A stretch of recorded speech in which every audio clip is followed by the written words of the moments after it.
Беттегі қара дақтарды қалай кетіру керек?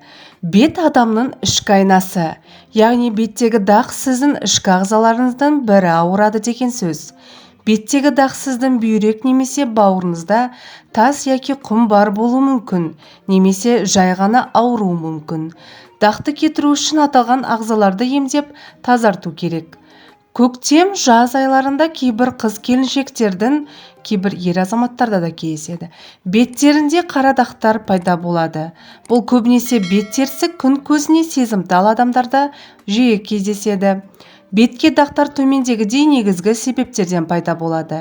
Бірінші, бетке күн көзінің тікелей түсуі, яғни ультракүлгін сәулелерден.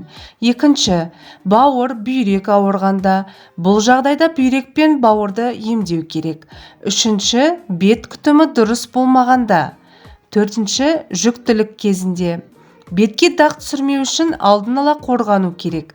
Бірінші, көктем басталысымен бетіңізді күн көзінен қорғаңыз. Қалпақ киіңіз. Көшеге шығар алдында күннен қорғайтын жақпа май, күннен қорғайтын опа пайдалану керек.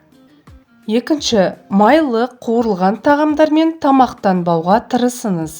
Бауыр мен бүйрекке зиян. Үшінші, бетіңізге күтім жасауға тырысыңыз. Аптасына 2 рет ағартатын маска жасаңыз және әр күн сайын ұйықтар алдында бетіңізді тазалап ағартатын крем пайдалансаңыз артық болмайды. Сонымен қатар, бет күтіміне пайдаланатын жақпа май, опа заттардың сапасына көңіл бөлу керек. Ал егер бетіңізге дақ түсіп үлгерген болса, онда жоғарыдағы кеңестерге қоса айтарым, дақ кетіретін жақпа май жағыңыз. Беттегі дақты кетіретін жақпа май құрамында бензофенон мия сығындысы, бета-каротин, глюконовая кислота болу керек. Мұндай құрамдағы жақпа май беттегі дақты жақсы кетіреді. Күннен қорғайтын жақпа майда SPF деген жазу міндетті түрде болу керек. Ал жақпа май құрамында А және С витаминдері бірдей болмау керек. Ондай құрамы бар жақпа майдың ешқандай пайдасы болмайды.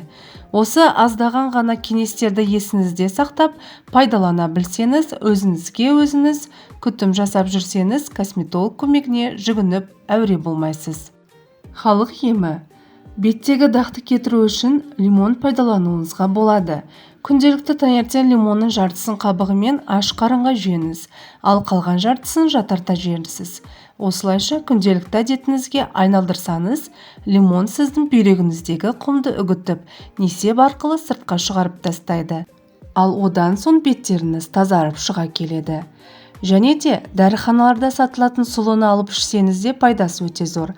Ал оны дайындау тәсілі сыртында жазулы бойынша дайындайсыз. Сонымен қатар бүйрекке, бауырға пайдалы көптеген емдік шайларды ішуге кеңес беремін. Ескерту: аталмыш емдерді пайдаланбас бұрын дәрігерге қаралып алғаныңыз артығырақ болар еді. Себебі мен сіздің қай ағзаңыздың ауыратынын дөп басып айта алмаған болуы мүмкін. Сондай-ақ аталған ем-шара денсаулығыңызға кері әсері бар жоғын біліп алсаңыз, нұр үстіне нұр болар еді. Достар, бүгінгі видеомыз өз соңына жетті. Видеоны аса жақындарыңызбен бөлісе отырып, арнаға тіркеліп лайк басуды ұмытпаңыз. Келесі видеода кездескенше сау саламатта болайық.